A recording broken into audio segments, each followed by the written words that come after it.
भगवान श्री कृष्ण कहते हैं कि बिना फल की कामना ही सच्चा कर्म है। ईश्वर चरण में हो समर्पण केवल वही धर्म है। जब इंसान अपने काम में आनंद खोज लेते हैं तब वह पूर्णता को प्राप्त करते हैं। माफ करना और शांत रहना सीखिए, ऐसी ताकत बन जाओगे कि पहाड़ भी रास्ता देंगे। इतिहास कहता है कि कल सुख था, विज्ञान कहता है कि कल सुख होगा, लेकिन धर्म कहता है अगर मन सच्चा और दिल अच्छा हो तो हर रोज सुख होगा। समय जब न्याय करता है तब गवाहों की आवश्यकता नहीं पड़ती। जो आपका है वो आपको मिलकर ही रहेगा, चाहे उसे छीनने के लिए सारी कायनात ही एक क्यों न हो जाए। प्रार्थना और ध्यान इंसान के लिए बहुत जरूरी है। प्रार्थना से भगवान आपकी बात सुनते हैं और ध्यान में आप भगवान की बात सुनते हैं। अहंकार मनुष्य से वह सब करवाता है जो अंत में उसी के विनाश का कारण बनता है। इसलिए जीवन में जितना जल्दी हो सके अपना अहंकार त्याग दें। समय कभी नहीं रुकता। आज यदि बुरा चल रहा है तो कल अवश्य ही अच्छा आएगा। आप केवल निस्वार्थ भाव से कर्म कीजिए और वही आपके हाथ में है।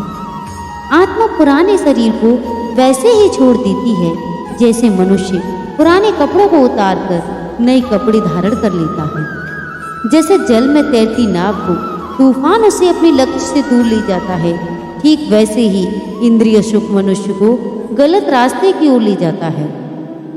आपका विश्वास एक पर्वत को भी खिसका सकता है, लेकिन आपके मन का संदेह दूसरा पर्वत खड़ा कर सकता है। हमारा खुद पर विश्वास होना बहुत ही जरूरी है, क्योंकि हम अपने रास्ते पर खुद चलते हैं। खुद को कमजोर कभी नहीं समझना चाहिए। अगर आप गिरते हो तो उठने का प्रयास करो, लड़ो, पूरी निष्ठा से अपना कर्तव्य कर्म निभाओ, बाकी सब मुझ पर छोड़ दो। हो सकता है हर दिन अच्छा ना हो, लेकिन हर दिन में कुछ अच्छा जरूर होता है। कृष्ण कहते हैं कि धैर्य रखिए।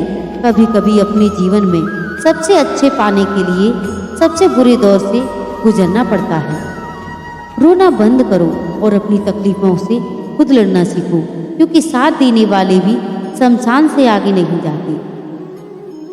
याद रखना, अगर बुरे लोग सिर्फ समझाने से मान जाते तो बांसुरी बजाने वाला कभी महाभारत नहीं होने देता। गीता में कहा गया है कि जो इंसान किसी की कमी को पूरा करता है सही अर्थों में वो महान होता है। गीता के अनुसार जिंदगी में हम कितने सही हैं और कितने गलत हैं यह केवल दो लोग जानते हैं, एक परमात्मा और दूसरी हमारी अंतरात्मा।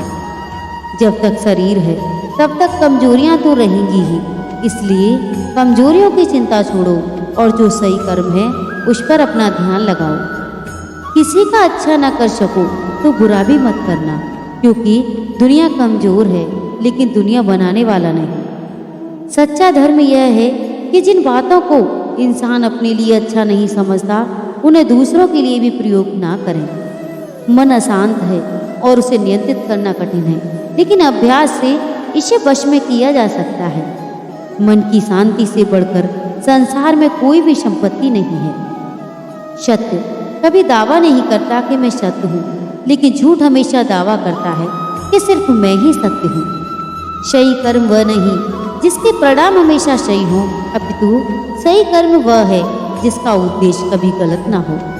जन्म लेने वाले के लिए मृत्यु उतनी ही निश्चित है जितना कि मृत होने वाले के लिए जन्म लेना। इसलिए जो अपर्याय है उस पर शोक मत करो।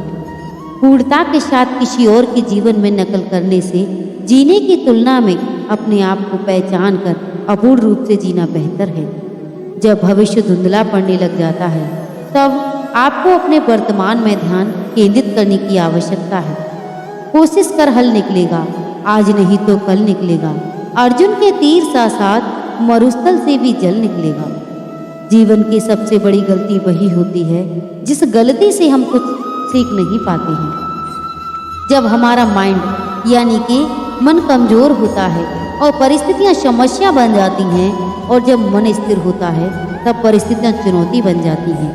जब हमारा मन मजबूत होता है तो परिस्थितियां अवसर बन जाती हैं। तेरे गिरने में तेरी हार नहीं, तू आदमी है, कोई अवतार नहीं। गिर उठ चल, फिर भाग, क्योंकि जीवन संक्षिप्त है, इसका कोई सार नहीं। जो लोग बुद्धि को छोड़कर भावनाओं में बह जाती हैं, उन्हें हर कोई मूर्ख बना सकता है। वक्त से पहले मिली चीज़ों अपना मूल्य खो देती हैं और वक्त के बाद मिली चीज़ें अपना महत्व। मनुष्य को अपने कर्मों के संभावित परिणामों से प्राप्त होने वाली विजय या पराजय, लाभ या हानि, प्रसन्नता या दुख इत्यादि के बारे में सोचकर चिंताग्रस्त नहीं होना चाहिए। तो आशा करती हूँ कि भगवान कृष्ण के मुख से निकले हुए ये वचन आपको पसंद आए होंगे, और अगर आप ऐसे ही और सर्वश्रेष्ठ वचनों को सुनना चाहते हो तो हमारी वीडियो को लाइक और चैनल को सब्सक्राइब अवश्य कर लें, ताकि हमारे द्वारा दिए गए ऐसे हर वचन आप तक पहुंच सकें, जिनसे आपका जीवन सरलमय और सुखमय बन जाए। तो बंधुओं, जय श्री श्याम, जय माता दी।